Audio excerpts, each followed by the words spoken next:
We're in trouble in America. We're losing our moral bearings. We're losing our respect for the rule of law. And you look around America today and things are bad and they're getting worse. We're broke. We're dispirited. We're scared. We've been moving closer and closer to socialism, further away from God, the Constitution, doing what's right in our own eyes, and all the while, not noticing that it's killing us. It's killing our nation. Just beginning. Americans tend to be too comfortable, slowly but surely turning their backs on the sacrifices their forefathers made for liberty. Why is that? As bad as it is, as horrible as it seems, as unlikely as it appears that we can escape, what we're going through can actually be a vitally necessary experience for us, and one that is ultimately very healthy and liberating for this country. The truth needs to be told in all the dark places, because it's the truth that sets us free.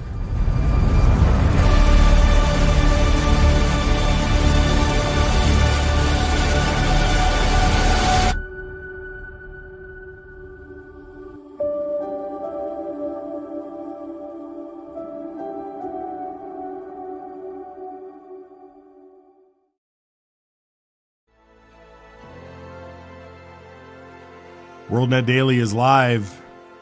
It is Friday, November 8th, and we are looking at what happened this week, and it can only be described as a landslide. An absolute landslide for President-elect Trump and the entire Make America Great movement. It was an absolute landslide. The numbers keep coming in. We're everybody's checking the maps, everybody's watching Arizona, but nothing can distract from the fact that this was a phenomenal showing for the president across the country. And with his renewed leadership, I think his perspective on the second term here, with all the folks that he has gathered, there is going to be quite a different style of governing that we can come to expect should we make it to January 20th and head into 2025. We want to kick off.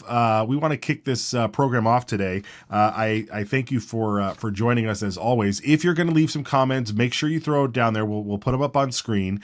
We have a guest coming on in a little bit later. Professor Aaron Van Allen out of Liberty University. Liberty University, we're going to show you the stats here, but Liberty University, if you want to talk about a university that broke through the woke wall, that always breaks through the woke wall, and came out hardcore for President Trump, it's Liberty University. So we're excited to have the professor on to talk through that and much more. But first, let's during the campaign, President Trump was laying out a bunch of his agenda points. And this was his agenda 47, I think it was, as it was called. And he would drop these videos out and on social media and give a taste of certain issues and certain things that he was planning for should he become reelected. And now that he is reelected, people are going back and revisiting these clips here, these short 2-3 minute clips, taking on these issues. And one of them has caught quite a storm, because now that we see Elon Musk, Robert Kennedy, we see all of the players involved here. Some of these videos take on new meaning. So we wanted to show you the video here in full of Donald Trump laying out what he plans to do to sort of basically dismantle the deep state. So let's check it out. Here's my plan to dismantle the deep state and reclaim our democracy from Washington corruption once and for all. And corruption it is. First, I will immediately reissue my 2020 executive order restoring the president's authority to remove rogue bureaucrats, and I will wield that power very aggressively. Second, we will clean out all of the corrupt actors in our national security and intelligence apparatus, and there are plenty of them. The departments and agencies that have been weaponized will be completely overhauled, so that faceless bureaucrats will never again be able to target and persecute conservatives, Christians, or the left's political enemies, which they're doing now at a level that nobody can believe even possible. Third, we will totally reform FISA courts, which are so corrupt that the judges seemingly do not care when they are lied to in warrant applications. So many judges have seen so many applications that they know were wrong, or at least they must have known. They do nothing about it. They're lied to. Fourth, to expose the hoaxes and abuses of power that have been tearing our country apart, we will establish a Truth and Reconciliation Commission to declassify and publish all documents on deep state spying, censorship, and corruption. And there are plenty of them. Fifth, we will launch a major crackdown on government leakers who collude with the fake news to deliberately weave false narratives and to subvert our government and our democracy. When possible, we will press criminal charges. Sixth, we will make every Inspector General's office independent and physically separated from the departments they oversee, so they do not become the protectors of the deep state. Seventh, I will ask Congress to establish an independent auditing system to continually monitor our intelligence agencies to ensure they are not spying on our citizens or running disinformation campaigns against the American people, or that they are not spying on someone's campaign like they spied on my campaign. Eighth, we will continue the effort launched by the Trump administration to move parts of the sprawling federal bureaucracy to new locations outside the Washington swamp. Just as I moved the Bureau of Land Management to Colorado, as many as 100,000 government positions could be moved out, and I mean immediately, of Washington to places filled with patriots who love America, and they really do love America.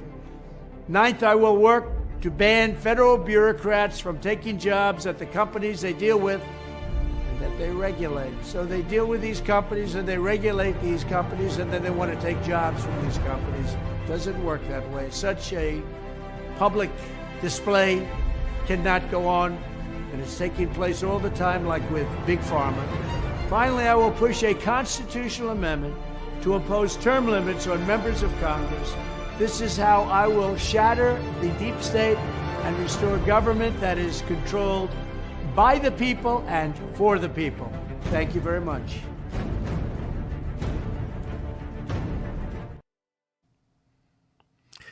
No, thank you very much, Mr. President. That sounds amazing. Folks, drop a comment in there, give us a like and a follow and all that jazz over there. I mean, that is amazing, right? One of the things that I think is so, I've heard this before. One of the things he dropped in there is not only about overhauling, the justice system and the way they go after Americans, the way they focus on everyday folks rather than going after real crime, but the fact of moving departments out of Washington.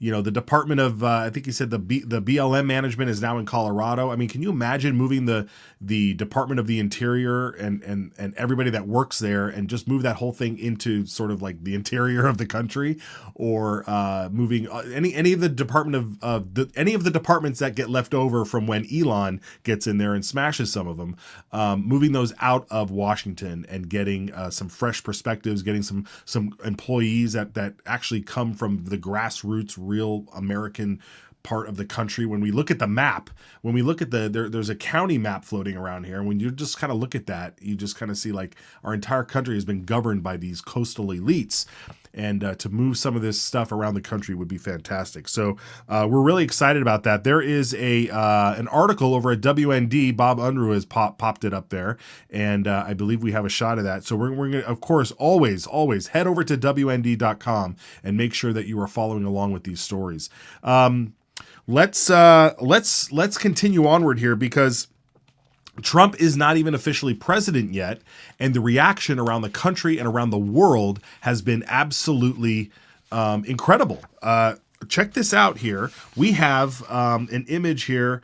First off, on the heels of Mark Cuban saying that Trump surrounds himself with terrible women, this is Donald Trump and his one of his campaign managers. I think she was co-campaign manager, one of the campaign managers, Susie Wiles.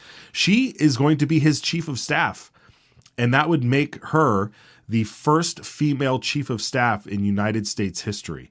And that is quite an achievement for her, and really going to be great for the country. I mean, so much faith was put into her to run this campaign, and they run a fantastic campaign. I don't know the ins and outs of everything. I've been watching some of that Art of the Surge over on Tucker Carlson's network, which follows behind the scenes of the campaign, and she pops up on screen a couple times, and they try to give her credit for running a great campaign. But she's going to be in the White House now, so we're going to be seeing a lot more of her, I believe. Over in New York, the mayor over there, New York Mayor Eric Adams, we have this up on X. He announces that he will no longer be giving vouchers to illegals out there. So that's incredible. Also, Hamas calls for peace and an end to war. That's fantastic. All within a day. All within a day. Here's the headline from Newsweek. Donald Trump did Jr. send this out here? Let me read this. Let me get my glasses, guys. It took about 12 hours after my father's election win for Hamas to call for peace. He's not even president yet, and he's already getting it done. Spectacular. That's Newsweek there. Hamas calls for immediate end to war after Trump election win. And then, of course, Trump had one of these other videos pop up, which was all about the transgender, these surgeries that are just absolutely horrible that they're doing with kids here, and they're pushing on children. Here's one of these videos that he put out during the campaign that's making the rounds again today. This is common sense reaction to the madness that's going on here. Check this out. The left-wing gender insanity being pushed on our children is an act of child abuse. Very simple. Here's my plan to stop the chemical, physical, and emotional mutilation of our youth. On day one, I will revoke Joe Biden's cruel policies on so-called gender-affirming care. Ridiculous. I will sign a new executive order instructing every federal agency to cease all programs that promote the concept of sex and gender transition at any age.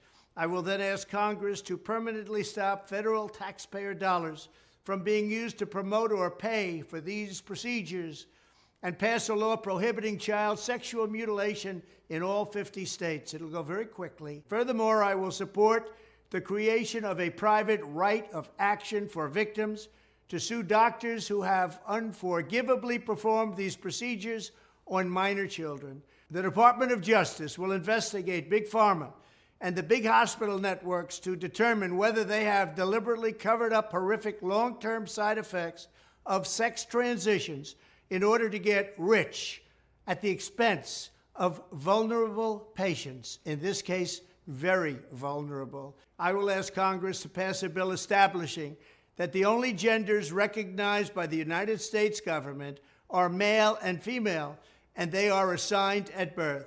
Under my leadership, this madness will end. Thank you very much. I love how he ends, I think. Thank you very much. No, thank you, Mr. President. I mean, common sense returning to the White House. This is fantastic. Okay, very good. So again, head over to WND.com. Here's the article that just went up. It's Trump releases a stunning plan to target Washington corruption and dismantle the deep state. Great article. It breaks down what that video did at the top there. So make sure you share that. Make sure you read that and get that out there. Okay. We're going to have our guest come on here in a moment, but first I got to tell you about Uncharted Supply Company. This here is a fantastic sponsor. This isn't just this is not like a first aid kit, folks. This is everything that you need to survive. It has in 95% of all survival situations, they normally get resolved in 72 hours, which is good. It's good. But that's 3 days, okay?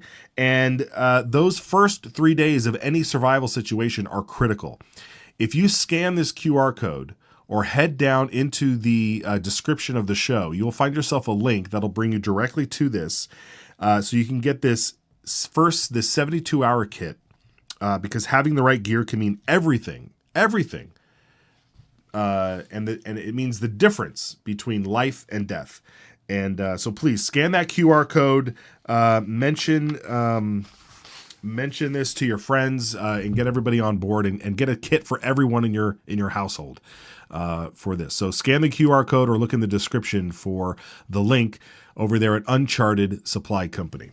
Okay, it's my pleasure now to welcome to the program Professor Aaron Van Allen out of Liberty University.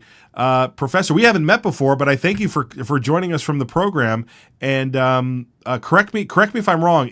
Liberty University is in Alabama? Lynchburg, Virginia. Lynchburg, Virginia. Oh my God, I was way off. That's okay. I've never been there. I've never been there. God's country down here. Yes, that's right. Well, Virginia did end up going for Kamala Harris, it appears, but Liberty University was overwhelmingly the student body there, and maybe the staff.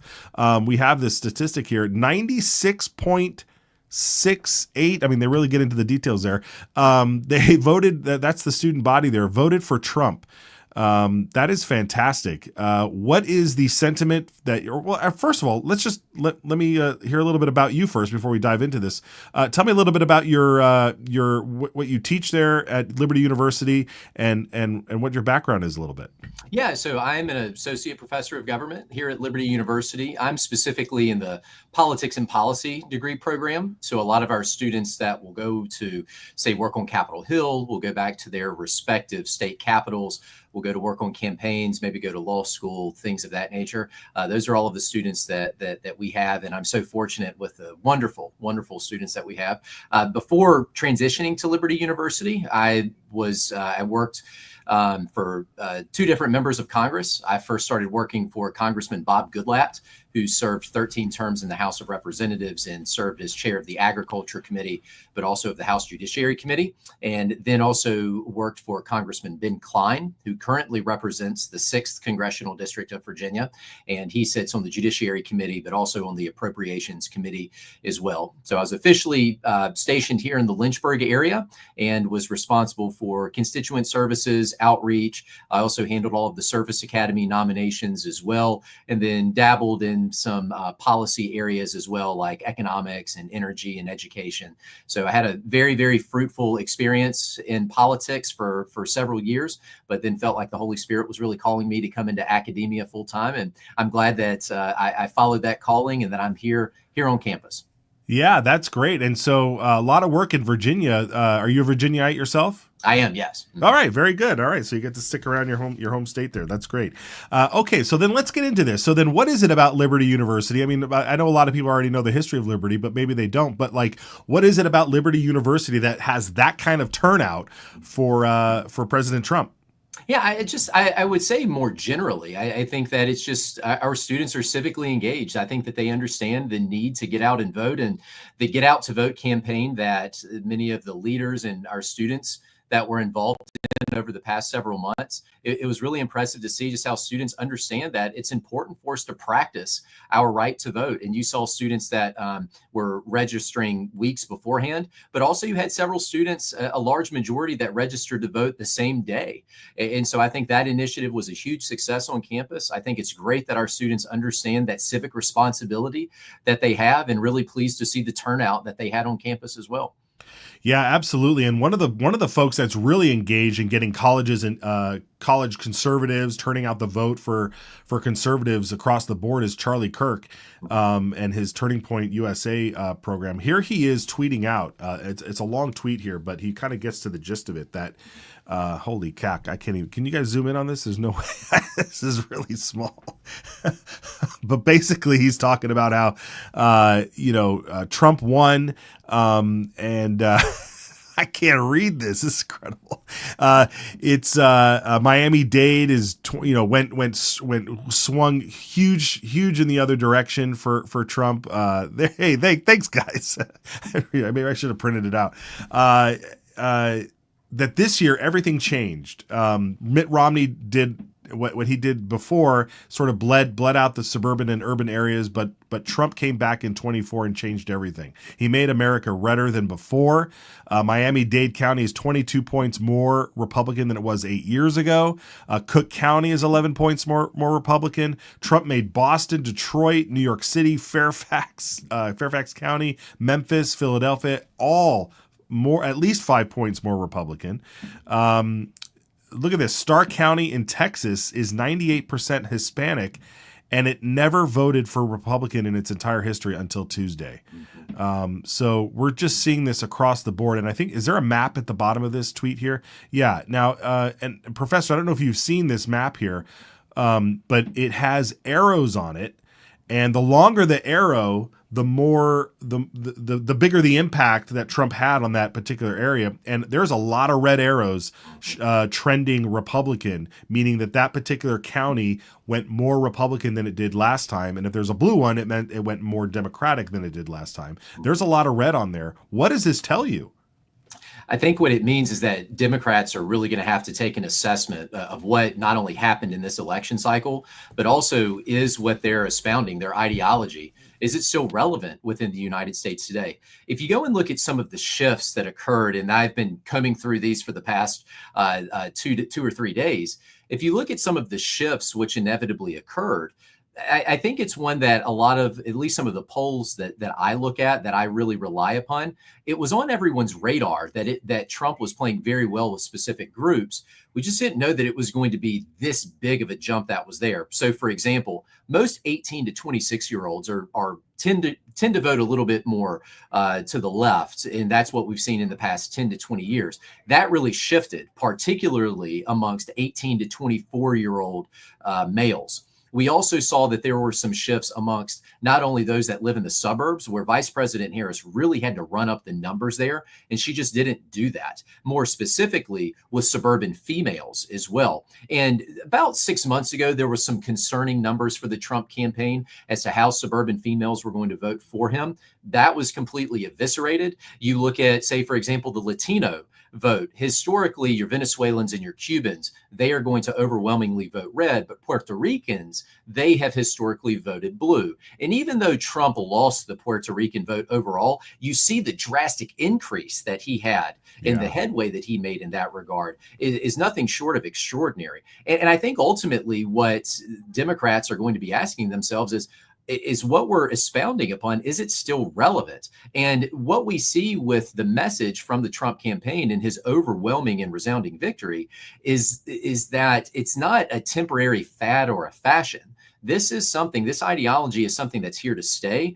Democrats are going to have to come up with a new strategy in order to combat against it, because every demographic shifted to the right. Again, suburban females, 18 to 24-year-old voters, the Latino community, African-American males. Everybody shifted that way. And so it's going to be really interesting to see how Democrats adjust to that, because this was a resounding victory for Trump and for his movement. Yeah, that is so true. When we look at the numbers of demographics now, while Harris may still have an advantage in terms of the African Americans or the Latinos, the increase that this messaging took, that Trump and his campaign brought, is only going to increase more, because like you just said, it's resonating with these folks. When you think of, back to these college students and even younger, I mean, we have let's show this video. In Beverly Hills, Beverly Hills high school students are celebrating the Trump victory. Do we have that? Hate the grind. We're winning. 4 more years.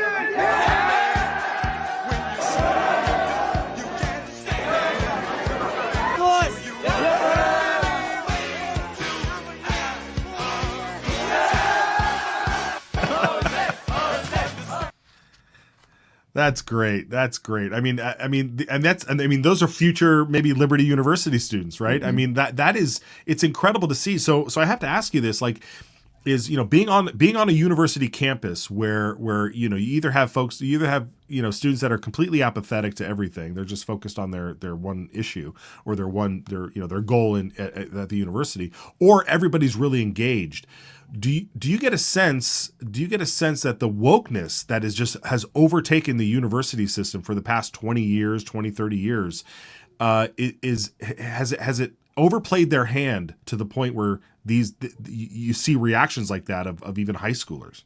I think you've started to see that. And I think that if you actually look at some of the trends, not only on our campus, but also that you're seeing across colleges, say, for example, in the Southeast, that you see a lot of trends of folks that are coming from places like the state of Washington, from Oregon, from California as well. They're making their way eastward.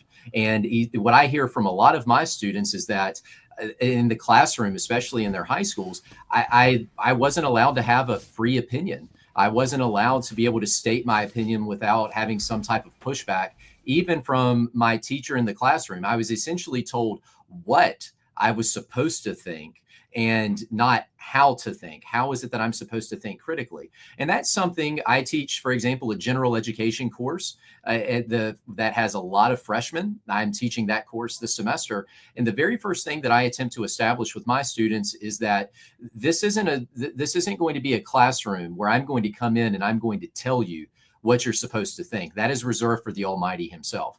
That this is something where we're going to look at every single piece of data. We're going to look at every single piece of information that is out there, whether you interpret it to be more right-leaning or left-leaning. And the reason being is because just because you don't agree with something doesn't mean it doesn't exist. And we are going to develop those critical thinking skills. We are going to develop those sound qualitative and quantitative reasoning skills. We're going to develop those writing skills as well, so that when you go out into the real world, you're not only able to carry the light of Christ, but also that you have those critical thinking skills necessary to be successful in the real world in carrying out our mission and training champions for Christ when you go into the workplace, as you enter into the governmental arena. And so, as you mentioned, I think it's tremendous seeing the students that we have on Liberty University's campus, because they understand that they live for something more than just themselves. And before every single one of my classes, we pray. And this is in election years and it's in a non-election year.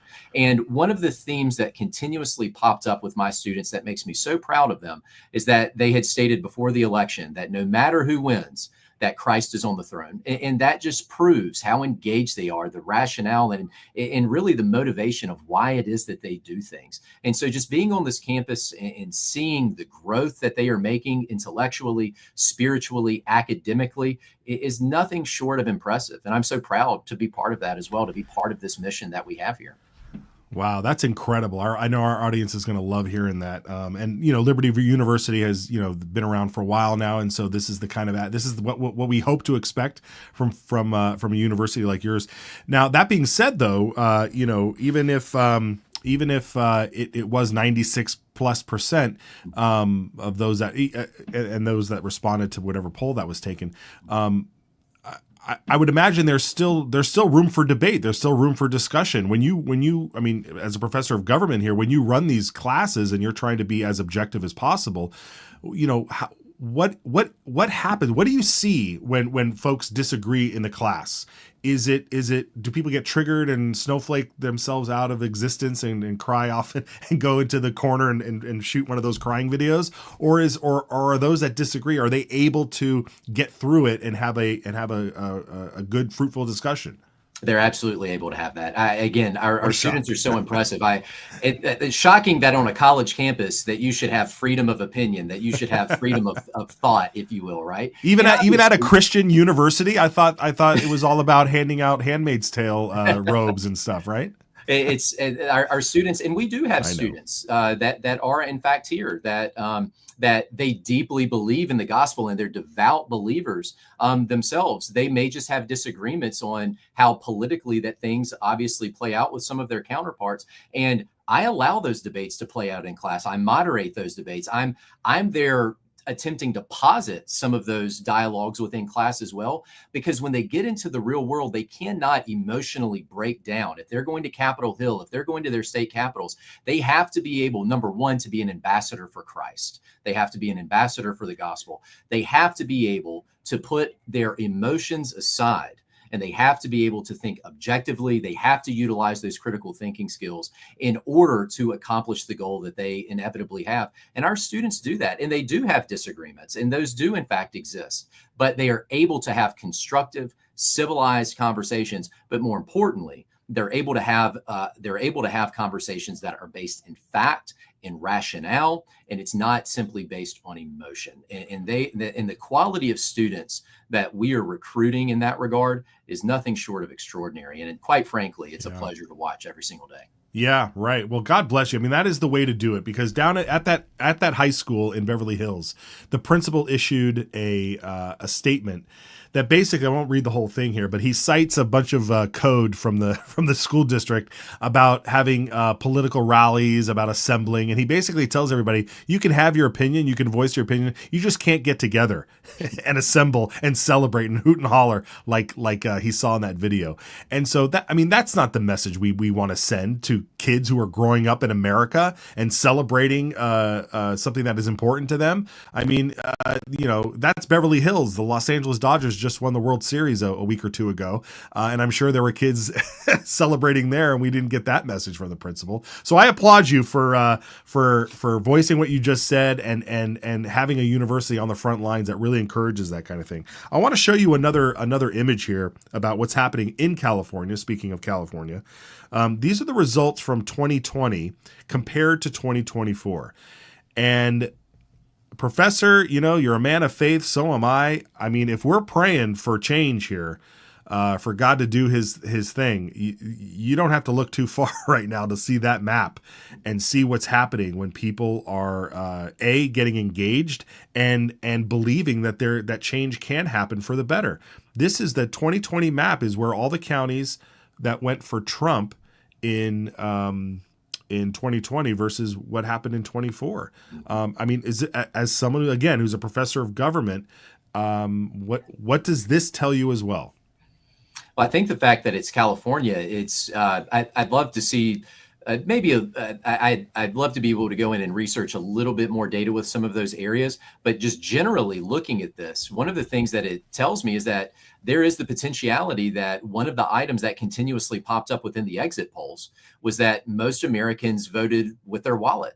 And that is the traditional perspective that Americans are, in fact, going to do so. That this narrative that the Biden administration was inevitably putting out, talking about how the economy is getting better, the economy is okay, we have a very strong economy, there's nothing to worry about, that inherently the American people were not buying it. And the polls suggested that 6 months ago, that Americans felt as if Donald Trump was the best to handle the economy. He was the best to get inflation under control.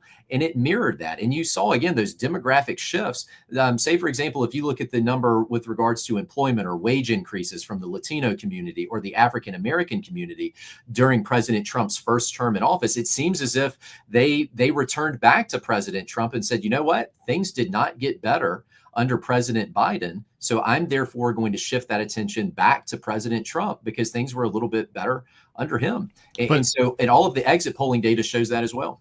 But Professor, the corporate media is telling us it's about race and gender. I thought we were misogynist racists, and this is why Trump. I mean, you're absolutely right. It is the economy stupid once again, and the final. There's still out. In fact, in California, I think there's still about 5 million votes still outstanding or ballots still to come in, and so the numbers will continue to increase, and we'll get obviously more clarity as the weeks go by here as the dust settles. But this is the final map. We posted it on X over at WorldNet Daily. This is the final map of what it looks like, this landslide, and it's churning in. Those curtains are going to open. Maybe not, but it looks like Trump is going to pull in 312 electoral. There it is, 312. Is that the number up there? Once again, 312. He got all of the swing states, from Arizona to Nevada to Wisconsin, Michigan, Pennsylvania, Georgia. This is a shift, a clear new shift for our country, and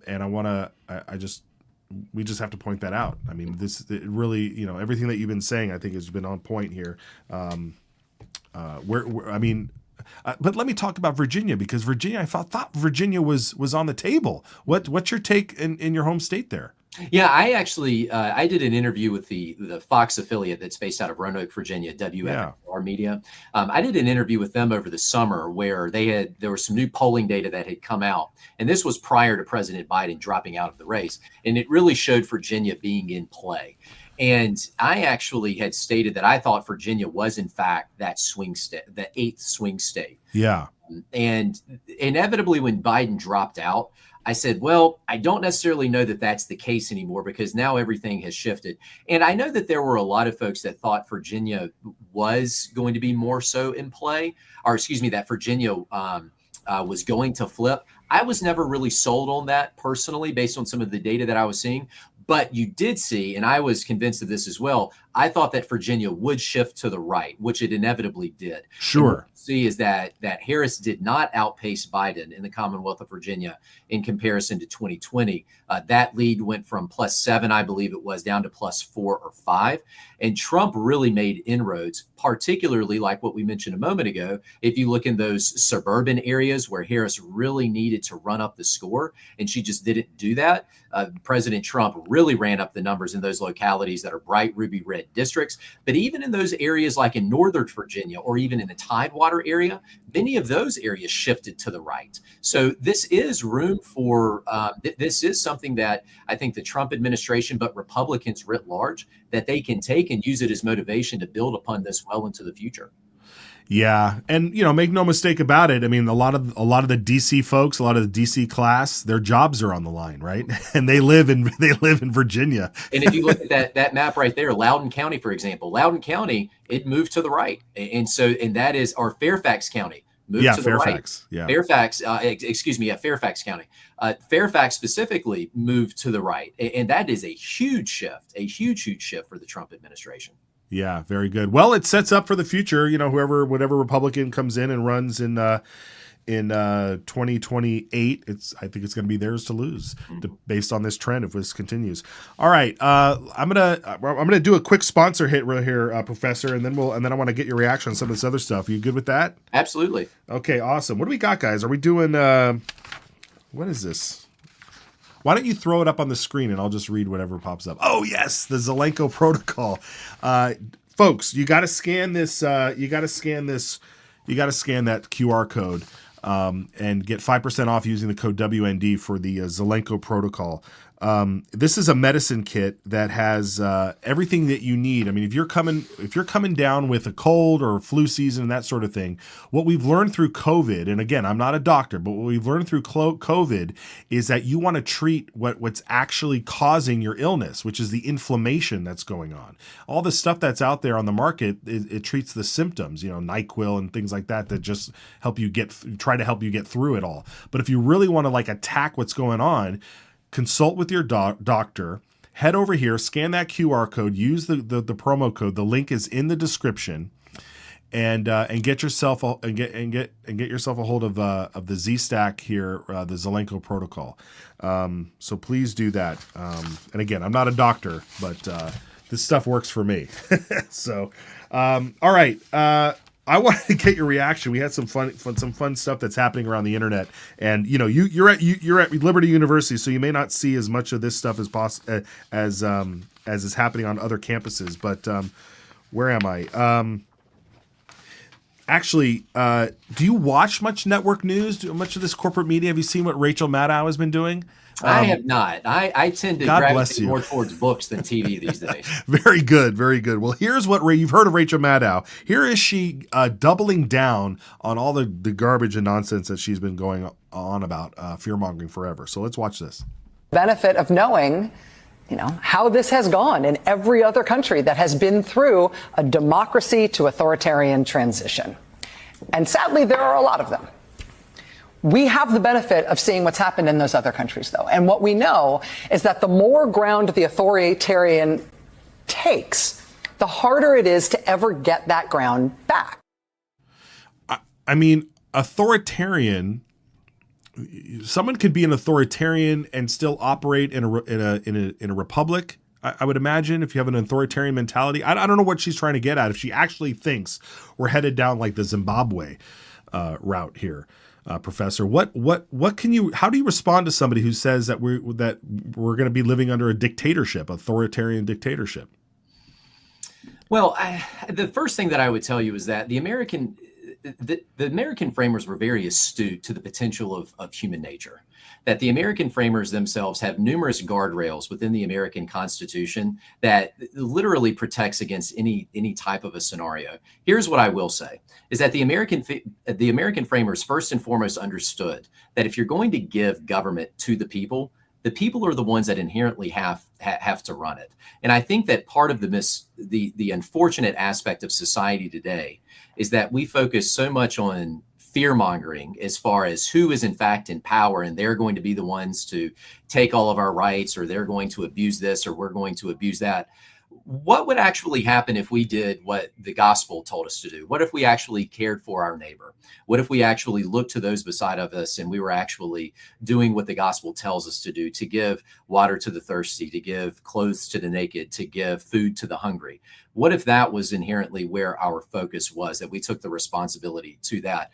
But also the fact that all of this attention is going to the national government, but yet the national government is the level of government that has by far the least amount of intrusion in our life. And so I think that this narrative that inherently continues to pop up takes away from where the conversations should be. That we as citizens ourselves, that we should be focusing in on what it is that our neighbor actually needs. How is it that we're caring for them? And not necessarily focusing in on, because the more that you talk about, the more that we have this fear mongering and you put the attention on the national government, the more inherent power that gets placed on the national government itself. And I think that that's completely the antithesis of what the American framers envisioned. The James Madison is very clear, and the Federalists are very clear at the 1787 convention, that the national government is meant to be merely the glue which holds the states together.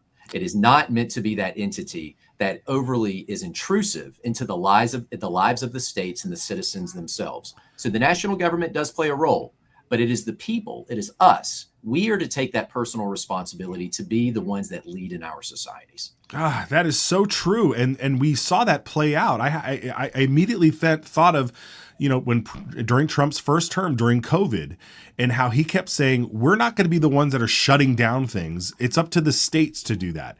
And so if you want to talk about authoritarian, you could talk about folks like Governor Newsom or Whitmer in Michigan, who acted literally like authoritarians and shut their systems down. Meanwhile, you had Kristi Noem or Ron DeSantis in their respective states saying, no, we're not worried about it here. Or the people are going to function the way they think is best.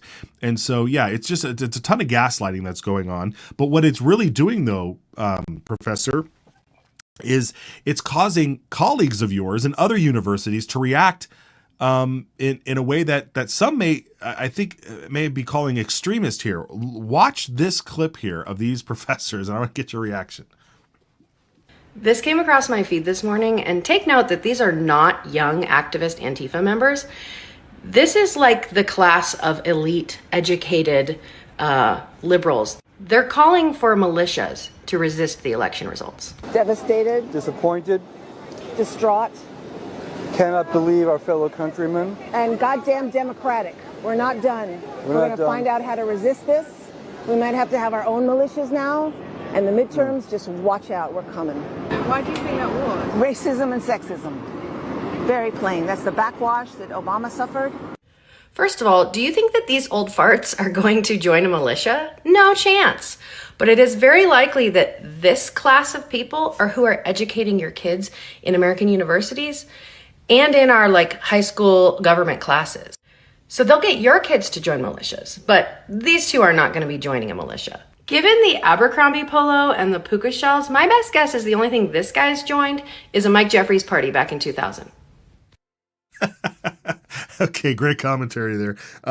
Now, to be fair, they may or may not be professors. We don't know exactly, but they certainly do look like professors that I came across when I was over on college campuses. But what do you think about this reaction that they think they need to join a militia now? Because I think of the rhetoric that comes out of Rachel Maddow and the folks like the corporate media. I think it's unfortunate, just writ large in the country, that it seems as if today in the society in which we live, that we mistake this concept, this revolutionary idea, that if we seemingly don't get our way, then that gives us a right to be able to push back or to revolt, and whatever that looks like. You have a say, you have a voice, you have that, and that's your vote, and you had that opportunity in order to do that. We talked about this in one of my courses the other day. The difference between the American framers and between us today is that the framers had no voice. That they had no vote. They had no vote in Parliament, and even after they sent envoys in order to try to negotiate with the king and with Parliament themselves, they were just met with complete resistance. We have that opportunity to vote, and you can't merely support the country or support the initiatives that are inevitably occurring. You can't do that solely when you get your way. That there was an election. It occurred. If your candidate did not win, then that means that you will have another shot at it in 4 years, that you'll have another opportunity in the midterm elections. But this idea that we're just going to resist absolutely everything is inherently saying that you're going to resist the will of your fellow neighbor themselves. And I think that's part of the issue, that if we don't get our way, it's almost as if we're saying we're going to throw a temper tantrum because things didn't go our way. Yeah, and that's we're trying to raise, have a civil society, raise up our next generation to be civil, to operate in this discourse. And some of these boomer folks, they're not used to that. And Thomas Jefferson says the following. Jefferson says that a difference of opinion should never be a difference of principle. That we are all Americans, that we are all united in this American experiment. And merely because you have a difference of opinion it shouldn't take away, and it should not distract from the main goal that the framers established. Yeah, well said. We'll leave it there, Professor Aaron. I want to thank you so much for joining us. Where can people, if they can, follow you on social media or follow your work or get in touch with more of the stuff that you're involved in? Yeah, so I'm actually I'm not on any social media platform. That is something that's very personal for me for many different reasons. Fair enough. But I tend to, as I tell my students, we need to turn off social media brain and turn on open a book brain. So I tend to operate that way. Not that I'm saying that folks shouldn't follow you on social media by any means, but so I'm not on social media. But if you go check out the Liberty University School of Government, if you actually Google search them, you can follow us on Instagram. You can follow us on Facebook as well. And you'll see me on there quite a bit as well. So again, check out the Liberty University Home School of Government. Hit those like buttons, hit that follow to see what we've got going on, and Liberty University writ large as well. Fantastic. Well, for somebody who isn't on there, you certainly know how to pitch it well. So good for you. All right. Well, I hope to have you back. We want to check in with you and what's going on at the universities, especially as January 20th rolls around. We definitely want to do that. So thank you again for joining us. Hey, thank you so much for having me. Okay, great. All right. Let's see here. Do we have another sponsor we should throw up there? What about that grip, that Kung Fu grip? When Josh isn't here today, obviously, as everybody can tell, but Josh, he has one of these grips, this Kung Fu grip on his firearm. You got to scan this code. This grip here is for all your AR-10 or AR-15 platforms. It has a reduced angle that provides a natural fighting posture when firing from a modern standing or prone position. It's a 12-degree angle on this thing, and it brings the average person's hand up in line with one another, alleviating the tension and increasing the freedom of movement. And so scan that QR code, hit the link in the description, and get yourself a Kung Fu grip.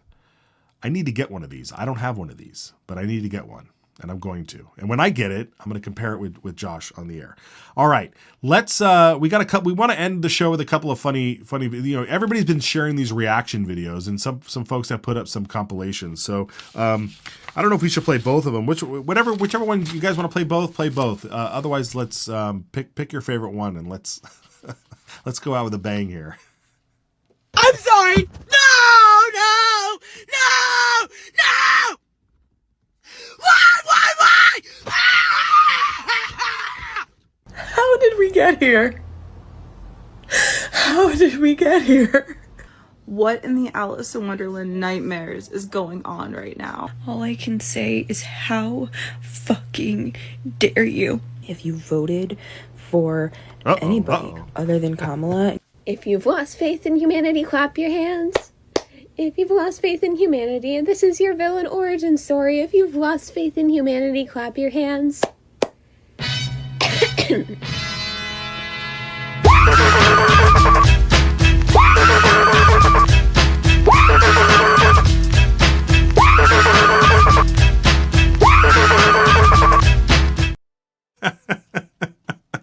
I'm sorry. Look, if you're gonna film those videos and put them on the internet, we're gonna watch them, and if they make us laugh, we're gonna laugh.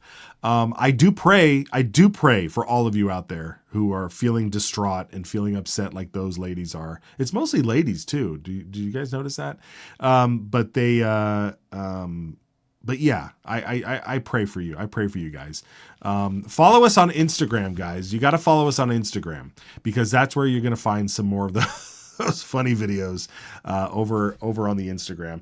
That is, again, scan the QR code, head over to Instagram, follow us there, WorldNet Daily. We got a bunch of subscribers. We're always checking in on the pop culture stuff on Instagram. It's a great account. And if you are watching on Facebook or YouTube and you're afraid that censorship might be coming, Rumble is a place you need to be. Thankfully, our Rumble channel is growing and growing and growing, and it's free to use. You hit the subscribe button, you hit the follow button. You can get it on your Roku, you can get it on your Apple TV, you can take it in your pocket on the phone. It's great to have. Telegram is another great spot. I use Telegram a lot myself to follow some news that you don't find anywhere else because Telegram is completely unhinged. All the stuff is on Telegram. And so you want to join WorldNet Daily over there on Telegram. Fantastic. Okay, folks, thank you so much. What a fantastic week. Embrace your friends, give them a hug and tell them everything's going to be okay. You know, they don't need to be joining a militias. They just need to, like the good professor said, get together, get these folks on your side and just ask them for help. We need help to make America healthy again, to make America strong again, and to make America great again. So we'll see you back here next week. It'll be Veterans Day. So hug a veteran, thank a veteran, and do that on Monday as well. Thank you again. Have a great weekend. We'll see you next time. God bless.